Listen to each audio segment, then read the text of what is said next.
Amigos e amigas da JPTV, apagam-se as luzes, abre-se a cortina e vamos iniciar a nossa grande e desafiadora viagem pelos 73 livros que compõem a nossa Bíblia, Bíblia que contém a palavra de Deus, a revelação. E o primeiro livro que se apresenta é o Gênesis. Gênesis, que significa começo, princípio, origem.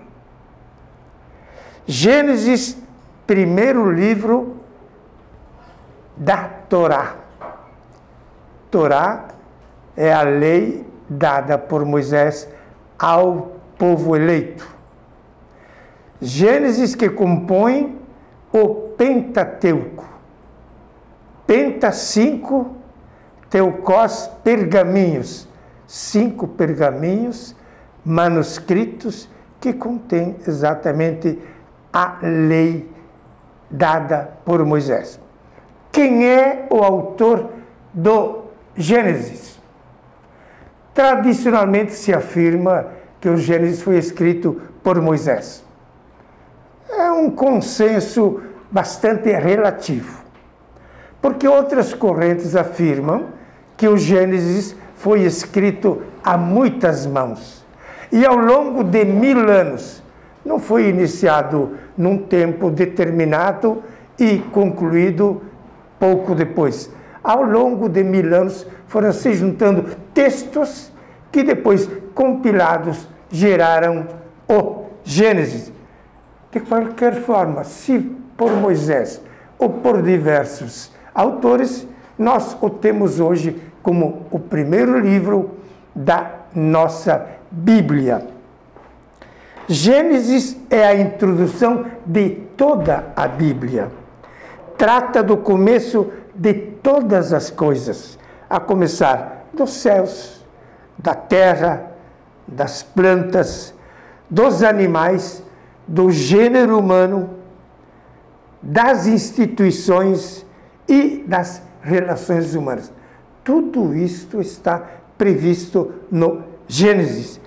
É a sementeira de toda a Bíblia. É o começo, é a porta. O embrião de todas as doutrinas referentes a Deus. O Gênesis é este embrião relativo a doutrinas que se referem a Deus, ao homem, ao pecado e à salvação. Deus, homem, pecado e salvação. Esta é a abrangência do Gênesis, o livro número 1 da nossa caminhada. Se quisermos entender verdadeiramente a revelação de Deus, temos que iniciar o nosso estudo pelo Gênesis. É essencial compreender o seu conteúdo, a mensagem dele, para estudar o restante da Bíblia.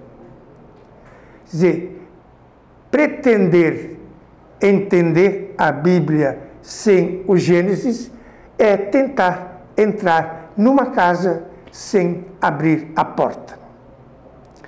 O Gênesis não é um livro de ciências. Isso é muito importante, porque tem gente que afirma que o Gênesis não está correto porque contradiz a ciência. O Gênesis não é uma fonte de pesquisa, não é um livro de ciência. O Gênesis não é uma obra de biografias. E, por fim, não é um compêndio de história, embora siga o caminho da história. O que é, então, o Gênesis? É um livro de teologia, de pura teologia, apesar de não estar organizado sistematicamente. O Gênesis nos informa a criação. O que é a criação? É o surgimento, pela palavra de Deus, das coisas que existem, visíveis ou invisíveis, provenientes do nada. De onde Deus tirou o céu e a terra? Da sua palavra. De onde Deus tirou o homem, a luz, as estrelas? Da sua palavra.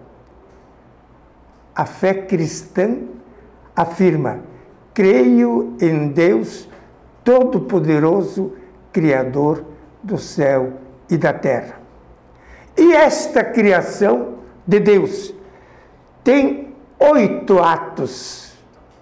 8 atos que revelam exatamente a sequência da criação.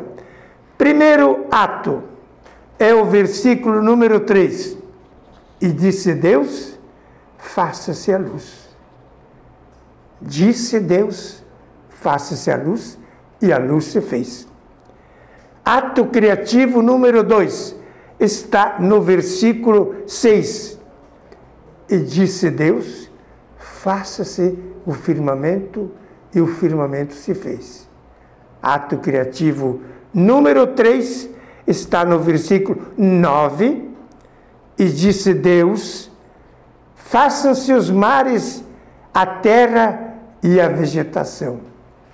E os mares, a terra e a vegetação apareceram. Ato criativo número 5.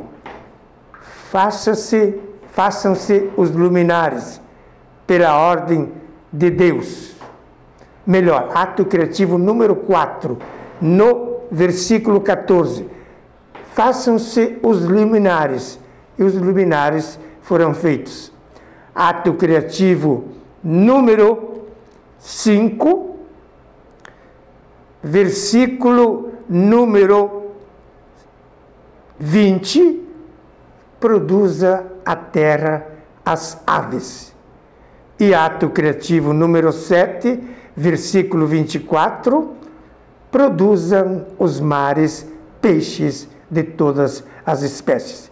E o último ato criativo, que é o versículo 26, produza o homem, produza a terra animais. E em seguida Deus fez o homem. O que é importante salientar em todos esses atos criativos é que em todos eles, ao se concluir, Deus diz, faça-se a luz, e a luz foi feita, e viu que era bom. E assim, repetidamente, Deus volta a afirmar, viu que era bom, viu que era bom. No próximo encontro, nós veremos a criação específica do homem. Agora, para o cristão, para o católico, para os nossos irmãos do judaísmo, para os nossos irmãos do islamismo, o problema da criação está resolvido. Deus criou o céu e a terra do nada. Inclusive, para nós católicos, nós temos obrigação de acreditar nesta palavra de Deus, que leva o nome de dogma. Isto é, uma verdade que não pode ser contestada.